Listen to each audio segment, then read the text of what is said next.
Bonjour à tous.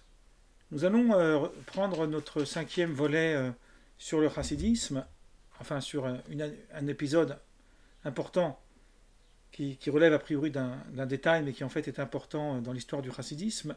Nous allons y revenir un peu plus loin. La dernière fois, nous avons abordé le, plus grande figure, la figure la plus importante de l'univers dit des mitnagdim, dit des opposants au chassidim. On les appelle comme ça pour montrer qu'ils sont opposés au chassidim, mais pas parce que le terme de mitnaget, qui signifie opposant, renvoie à un courant spécifique. Donc on a parlé du Gaon de Vilna, ce fameux rabbi du XVIIIe siècle qui était une figure emblématique du monde juif. On a montré sa grandeur, l'apport qu'il a eu dans le, dans l'univers de l'étude, et surtout aussi dans le domaine de la Kabbale juive, et sa vive opposition au chassidisme. En parallèle à ça, il était question cette semaine donc de parler de son contradicteur, même s'il y en a plusieurs, mais le contradicteur dont nous allons parler dans les semaines suivantes, c'est-à-dire Rabbi Shneur Zalman de Liadi, dit le rabbi de Chabad. Tout ça, je vais expliquer dans la suite. Alors, pour expliquer qui est ce Rabbi Shneur Zalman, on va commencer d'abord par des choses qu'on a un petit peu déjà vues avant, mais ça nous fera une petite révision. On sait que le chassidisme existait déjà sous forme de confrérie bien avant son émergence, que celui qui a permis que jaillisse, pour paraphraser le verset que lui-même emploie, l'enseignement chassidique vers l'extérieur, c'est-à-dire vers le plus grand nombre, de manière un peu plus populaire, c'est ce fameux Rabbi Israël Baal Shem Tov, le maître du bon nom. Alors vous avez tous entendu parler des récits qu'on raconte aux enfants, de miracles spectaculaires du Baal Shem Tov, dont pas mal sont inspirés des évangiles, peut-être indirectement, allez savoir. Bref, pour revenir à cette histoire, le Baal Shem Tov, c'est surtout un personnage un peu mythologique. Alors effectivement, il y a bien eu un... Alors certains remettent ça en doute, mais moi il me semble qu'il n'y a pas d'avoir de doute là-dessus. Il y a bien eu un personnage qui s'appelle Rabbi Israël, qui vivait dans cette bourgade de Miziboz. Il y a bien eu des enseignements qu'il a divulgués à ses disciples. Les noms des disciples sont des personnages connus. En revanche, l'enseignement chassidique comme catégorisation organisée d'un véritable courant de la pensée juive va surtout prendre son essor avec son élève, c'est-à-dire son successeur, qui s'appelle Rabbi Dovber, qui vivait dans un village qui s'appelle Mezrich. Celui qu'on a appelé le Maguide, qu'on pourrait traduire par prédicateur, de Mezrich. Qui était le Maguide de Mezrich? C'est un personnage, on n'a pas beaucoup de renseignements sur lui. Ce qu'on sait, c'est que c'était d'abord un très grand talmudiste. Donc là, c'est assez intéressant de voir que le Baal Shem Tov avait pour élève celui qui l'a succédé, une personne qui était reconnue comme étant un grand érudit dans les études talmudiques. Rappelez-vous de cette problématique que j'avais abordée les semaines suivantes sur le fait que les chassidim avaient délaissé le Talmud. Dans ce livre-là, c'est un livre en hébreu, mais il y a une sorte d'entrée en anglais. Alors, je ne sais pas si vous allez réussir à voir. Encyclopedia of Great Men in Israel, une encyclopédie des grands d'Israël. Donc, il y a bien Rabbi Dovber. Et je lisais tout à l'heure cette partie-là pour m'imprégner un petit peu avant le cours. Il rapporte au début que cet homme a étudié le Talmud chez Rabbi Yaakov Yehoshua Folk, qui était celui qu'on a appelé le fameux Pnei Yehoshua. C'est l'auteur de son livre, le visage de Josué. Il a appelé comme ça son livre. Le Pnei Yehoshua, pour ceux qui connaissent un petit peu l'univers des yeshivot, c'est véritablement un très grand classique. C'est un incontournable dans la compréhension des études talmudiques. Donc là, on est vraiment vers quelque chose d'absolument... c'est une référence. Cet homme a eu un comportement dans sa vie un petit peu d'ascèse. C'est un homme qui vivait un peu écarté du monde, qui s'imposait beaucoup de jours de jeûne et beaucoup de prières, etc. Et il était aussi kabbaliste, ce qui fait que sa rencontre avec le Baal Shem Tov a été pour lui féconde, même si l'anecdote raconte qu'au départ, il n'était pas tout à fait certain de suivre cette voie. Alors, dans ce livre, il raconte une histoire qui relève bien sûr un peu davantage de la légende, mais c'est assez intéressant, c'est assez symptomatique de comprendre un peu le contexte.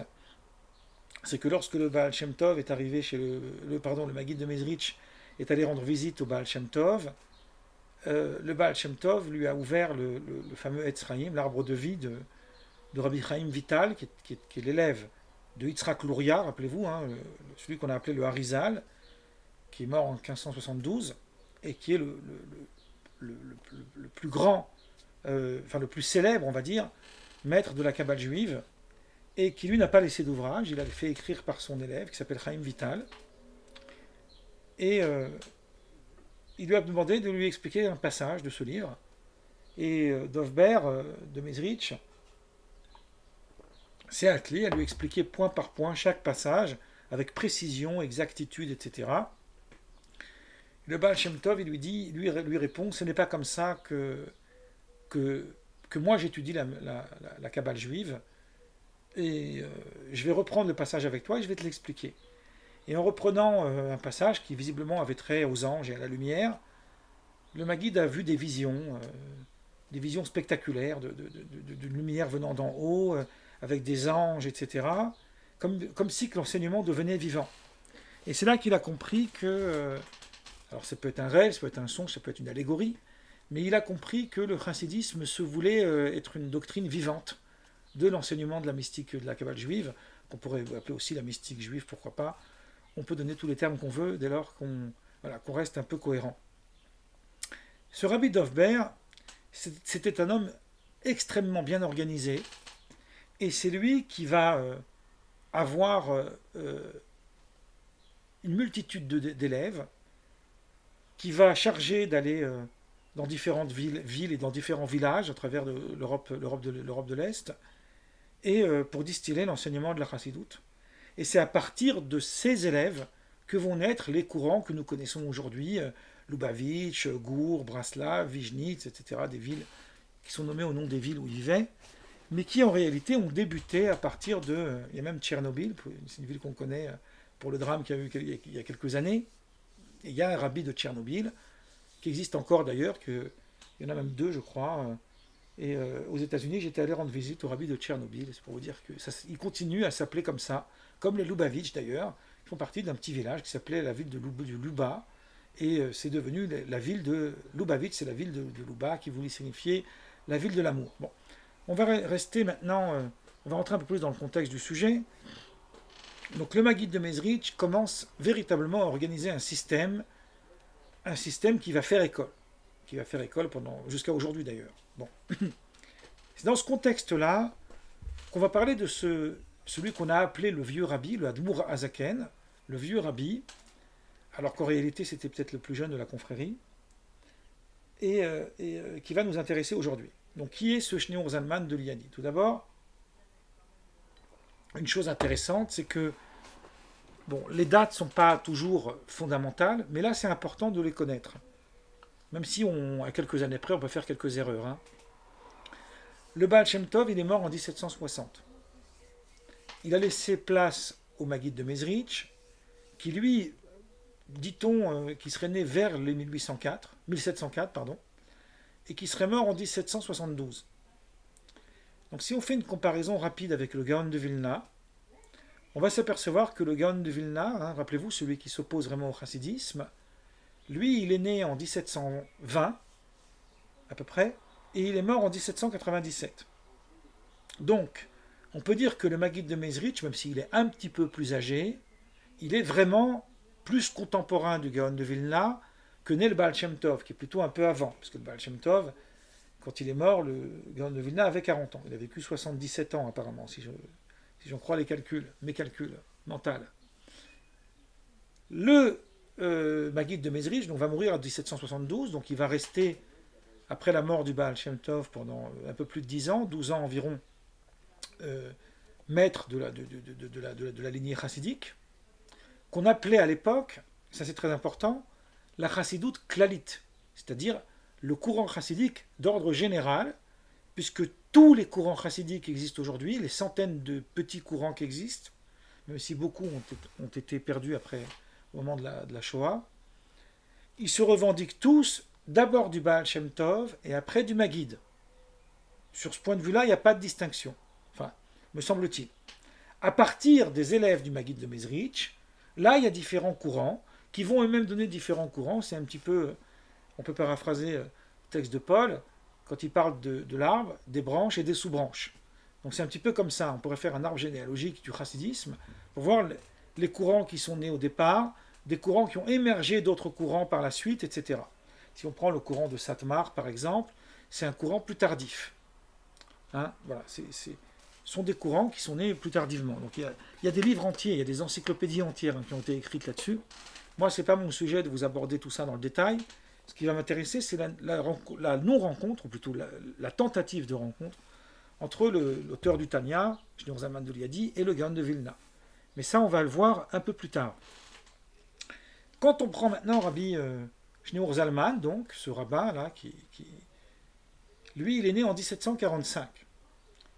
Ce qui fait que la légende raconte que le Baal Shem Tov aurait béni son père, qui s'appelait Rabbi Baruch, qu'il aura un fils qui éclairera le monde. Et dans la partie talmudique, dans la partie exotérique de la Torah, c'est-à-dire la partie révélée, et dans la partie ésotérique, qu'on appelle le Nistar, donc vous avez Niglé et Nistar, en hébreu c'est comme ça qu'on les appelle. Le Niglé, c'est ce qui est donc voilà, ce qui est visible. Nistar, c'est ce qui est caché. Et c'est la raison pour laquelle on l'a appelé Shneor, qui veut dire Shneor, de lumière. Bon, là, l'histoire raconte que le Baal Shem Tov n'a jamais vu, Shneur Zalman de Liadi plutôt, parce qu'il était jeune homme, n'a jamais rencontré le Baal Shem Tov. En revanche, il est allé chez le Maguid. Donc si on retrace l'histoire, parce que les dates sont importantes ici pour comprendre, pour situer les contextes. Shneur Zalman de Liadi, le Maguid de Mezrich va mourir en 1772, ce qui fait que Shneur Zalman de Liadi est encore un jeune homme au moment de sa mort. Il avait 27 ans. Et c'est à partir de cet âge-là qu'il va emprunter sa propre voie, qui est la voie de Chabad, on va en parler beaucoup plus tard, et qui va enseigner sa doctrine. Mais toute l'histoire qui va nous intéresser pour l'instant relève d'une époque relativement ancienne pour lui, où il était encore un jeune disciple, comparativement aux autres qui étaient beaucoup plus âgés que lui. Donc ça, c'est un point très important. L'anecdote va nous raconter que Shneur Zalman de Liadi, il n'est pas forcément déterminé au chassidisme. Sa lumineuse érudition, ses connaissances en Talmud, font de lui ce qu'on pourrait appeler un virtuose même du Talmud, et qu'on peut très bien imaginer qu'un jeune homme comme ça aurait pu d'ailleurs remplacer un Gaon de Vilna, par exemple. Donc là, c'est très très très intéressant. On a affaire à quelqu'un dont les connaissances talmudiques sont immenses, et il a un frère, on va parler un petit peu de son frère, qui a été moins connu que lui, mais qui a aussi laissé des ouvrages. Et il va douter à un moment de sa vie pour savoir quel chemin prendre.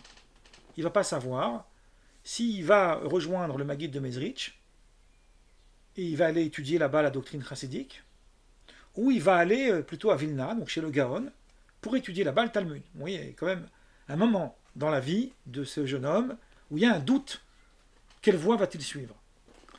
Alors l'anecdote raconte qu'il va proposer à son frère d'aller à Mezrich. Pourquoi? Il va lui expliquer ceci. Il va dire, voilà, je sais qu'à Vilna, on apprend à étudier. Par contre, à Mezrich, on apprend à prier. Étudier, je pense que je sais déjà, mais je ne sais pas prier. Donc je vais aller à Mezrich et je vais apprendre la voie de la prière. C'est assez intéressant.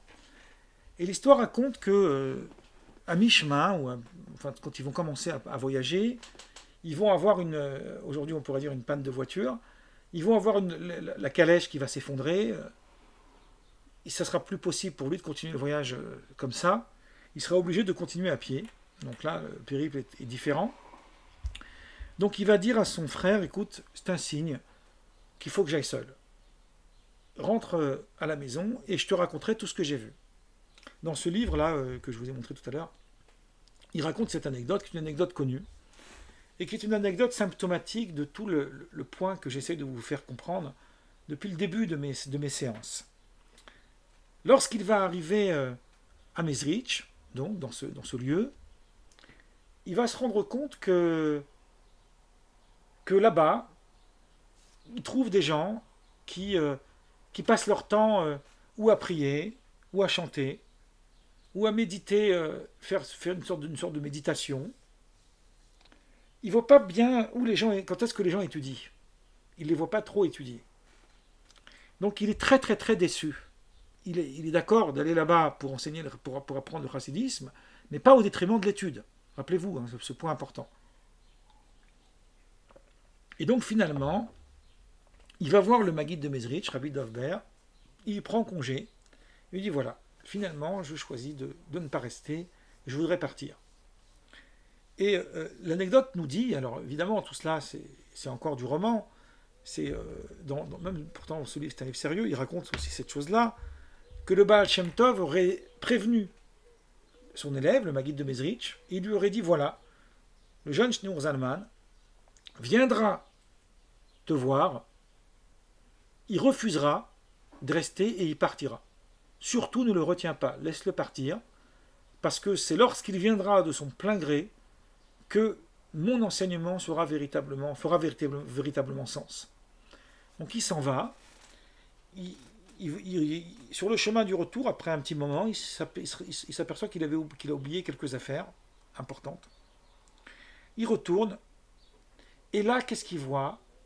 Il rentre dans la maison d'études, la salle elle est pleine de disciples, avec le Maguide de Mezrich qui a son Talmud devant lui, et qui enseigne le Talmud à ses disciples. Donc il s'assoit pour écouter un moment, et là il s'aperçoit que ici aussi on sait étudier. Il y a un véritable engouement pour l'étude. Donc sa perplexité précédente s'envole en fumée, et il décide de rester. Et là, chose très importante, qui n'est pas du tout anecdotique, le Maguide de Mezrich va s'occuper personnellement de ce jeune élève, et il va lui donner une mission qui est absolument gigantesque. Quelle sera sa mission? Sa mission sera d'écrire, de rédiger lui-même un Shulchan Aruch, un code de loi juive. Alors vous allez me dire, mais le Shulchan Aruch, on en a déjà un, il y a celui de Joseph Caro, 16e siècle. Pourquoi a-t-on besoin d'un deuxième Shulchan Aruch? La réponse à cette question est complexe, mais pour aller très vite, on va expliquer ceci. Aucune loi de la Torah, même qui a été décidée par les sages, n'est figée. À chaque époque, il y a eu des décisionnaires qui ont réfléchi, qui ont pensé la loi, et qui sont parvenus parfois à d'autres conclusions que celles qui avaient été établies. Bon. Ils ont questionné les textes, et ça a continué comme ça pendant plusieurs siècles. Ça, c'est le premier élément. Deuxième élément, le Shulchan Aruch de Joseph Caro se contente uniquement d'énoncer la loi, purement et simplement. Il faut faire ça, il ne faut pas faire ça. Si on est dans telle situation, on fait comme ci et comme ça. Il a omis ce qu'on appelle les ta'amé à halachot, c'est-à-dire l'explication pourquoi la loi s'articule de telle et telle façon et pas de telle et telle autre façon. Si on veut connaître la dialectique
Donc, on considère que la chassidoute, qu'est-ce que c'est? C'est une manière de vivre dans le quotidien de la vie juive, en fait, à l'image de ce qu'on appelle les attributs de Dieu, qui est symbolisé dans la Kabbale juive par ce qu'on appelle les sphirotes. Vous avez peut-être déjà entendu parler de ça. Vous avez le fameux arbre séphirotique, où vous avez le chesed, qu'on traduirait par la bonté, vous avez la rigueur, vous avez la bonté, vous avez la rachamim, pardon, pas la gvura, excusez-moi, la sévérité ou la rigueur, vous avez tiferet, la beauté, ou la rachamim, qu'on traduit par la miséricorde, etc. La semaine prochaine, je vous ferai un processus détaillé. Donc l'enseignement chassidique, qu'est-ce qu'il se veut?